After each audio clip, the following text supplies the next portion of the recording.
there's now talk of passing new laws to force the release of the rest of the Epstein files. You remember, you heard it here first, where I was critical of the Epstein Files Transparency Act, which people were gushing over and raving over, but in reality, it was toothless. It didn't have an enforcement mechanism. It had several loopholes that the Trump administration is driving a truck right through.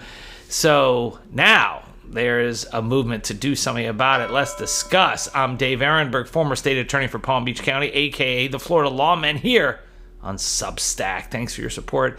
Hit the subscribe button if you haven't done so already. If you have, please consider upgrading your subscription. While most others were fawning all over the Epstein Files Transparency Act, and this was going to finally bring the survivors justice and transparency, you heard it here. I did multiple videos. In fact, I think the last video I even mentioned where the act is full of loopholes. And I get it. The people who drafted the act, Ro Khanna and Khanna-Massie, wanted bipartisan support, so they decided to water it down to try to get bipartisan support. And in the end, it was the survivors who spoke up. And it was because of them that this bill passed overwhelmingly. I mean, remember, it was stuck. Trump was opposed to it. He was cajoling Lauren Boebert in the Situation Room not to vote for it.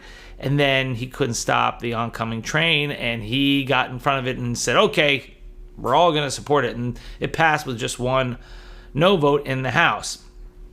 So this bill passed like it was intended to, with bipartisan support, even though some of that support came over at the very end. In fact, a lot of it only came over at the very end. It was blocked. But still, it was watered down to get that bipartisan support. And you want to know examples of how it was watered down? Well, there's an exception or exemption for releasing the documents because of national security, because of ongoing criminal investigations, because the documents could be classified. Yes, Trump could just start classifying documents and they wouldn't have to be turned over. And although he'd have to have a log that summarizes why documents have not been turned over, that in itself was watered down and doesn't really provide much. You see what the administration has been doing with those logs.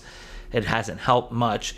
And the administration is also relying on exemptions that were not mentioned in the act, like the deliberative process exemption, like the work product exception. Those were not mentioned in the act, and the Trump administration is saying, well, they're not mentioned, so we're going to lean into those.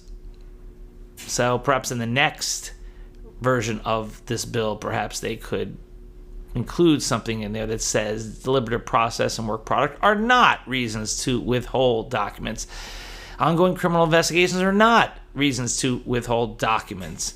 National security exceptions, no, not a good reason. And you can't just suddenly classify documents that weren't classified already to avoid having to release the documents. And perhaps most importantly, how about putting an enforcement mechanism in the act? Yes, that's another problem with the act. It was toothless. Khanna and Massie didn't put a stick in the act. No penalty for non-compliance. So you have to go to a judge and then stand in line and try to get the judge to get involved. And you've seen so far that hasn't happened. So what Khanna and Massie did was they went to a judge who was hearing the Ghislaine Maxwell grand jury question about releasing those transcripts, separate matter. And they went to that judge, say, hey, while you're at it, why don't you force the release of all these pages that have not been released by the Department of Justice? And the judge said, wait, that's not how you do it. You got to go file a lawsuit. You can't piggyback on an unrelated case. So now Congress is back to square one, and now they're just thinking about writing a new law. According to a new article in CNN, Massie and Khanna acknowledged to CNN in a recent interview that not including an enforcement mechanism in the bill has created some limitations to the law. Meanwhile, a bipartisan group of House lawmakers are exploring legislation that would try to hold the DOJ and FBI accountable for any improper redactions and would compel the release of the remaining documents. If Congress were to write a new bill, both Khanna and Massie said they would ensure it included the enforcement language left out of the current law, even though they maintain the current law is enforceable and has compelled the release of more documents than what anyone thought possible at the time it was enacted last year. So I think it's good that we're having the conversation as to why the documents had not been fully released.